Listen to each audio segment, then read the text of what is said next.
দর্শক, sign news নেটওয়ার্কে আপনাদের সকলকে স্বাগতম। সাথে আছি আমি আরিফুল ইসলাম। এবার দেশের প্রতিরক্ষা শিল্পে বিনিয়োগ নিয়ে নতুন পরিকল্পনা আসতে যাচ্ছে। বাংলাদেশ তৈরি করবে অত্যাধুনিক অস্ত্রশস্ত্র। এদেশের সৈনিকরা নিজেদের তৈরি অস্ত্রই বহন করবে দেশ রক্ষার কাজে, এমন আশার কথাই শুনিয়েছেন বিডার নির্বাহী চেয়ারম্যান আশিক চৌধুরী। এই পরিকল্পনা বাস্তবায়ন হলে দেশের প্রতিরক্ষা শিল্প এগিয়ে যাবে আরো এক ধাপ। আশিক চৌধুরী স্পষ্ট করেই বলেছেন, বাংলাদেশের প্রতিরক্ষা শিল্পে বিনিয়োগের পরিকল্পনা রয়েছে সরকারের। বিশ্বের শান্তি রক্ষায় অন্যতম ভূমিকা পালন করা বাংলাদেশের সশস্ত্র বাহিনীর জন্য প্রয়োজনীয় অস্ত্র এবং গোলা বারুদ সহ অন্যান্য সরঞ্জামের বেশিরভাগই বিদেশ থেকে আমদানি করতে হয়। এতে ব্যয় হয় প্রচুর বৈদেশিক মুদ্রা। তবে বিশ্লেষকরা মনে করেন বেশ কিছু প্রতিরক্ষা সরঞ্জাম দেশেই উৎপাদন করা সম্ভব, বিশেষ করে হালকা অস্ত্র, গুলি, গোলার মতো সরঞ্জাম।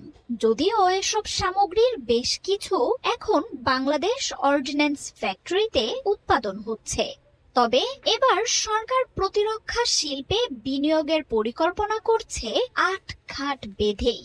বিডার চেয়ারম্যান আশিক চৌধুরী জানিয়েছেন, বাংলাদেশের ট্যাঙ্ক বা স্পেসশিপ তৈরির প্রয়োজন নেই, কিন্তু ছোট আকারে যেমন অ্যাডভান্স রেডিও, ট্যাঙ্কের এক্সেল, স্মল বুলেট এবং স্মল আর্মসের চাহিদা রয়েছে, যা তৈরি করা যায়। আশিক চৌধুরী বলছেন, এই মুহূর্তে তারা সেনা, নৌ ও বিমান বাহিনীর সাথে কাজ করছেন। এরপর শুনিয়েছেন আরো বড় সুখবর, যেসব বিদেশি বিনিয়োগকারী প্রযুক্তি হস্তান্তরের মাধ্যমে বাংলাদেশে আসতে ইচ্ছুক তাদের খুঁজে বের করার কাজ করছে সরকার।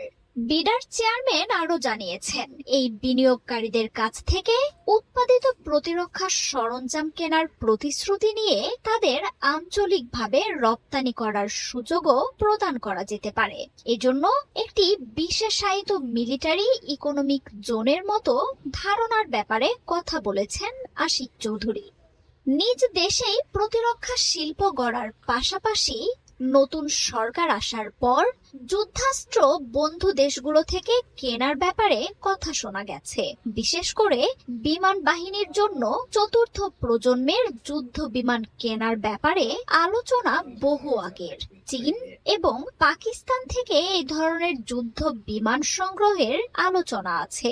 বিশেষ করে চীনের চতুর্থ প্রজন্মের যুদ্ধ বিমান J-10C কেনার ব্যাপারে আলোচনা এগিয়েছে বলেই খবর এসেছে গণমাধ্যমগুলোতে। এছাড়া তুরস্ক থেকে সম্প্রতি দেশে এসেছে হালকা কামান। মুসলিম দেশগুলোর মধ্যে প্রতিরক্ষা শিল্পে এগিয়ে যাওয়া তুরস্ক বাংলাদেশের সাথে প্রতিরক্ষা সরঞ্জাম তৈরি এবং প্রযুক্তি বিনিময়ে আগ্রহী।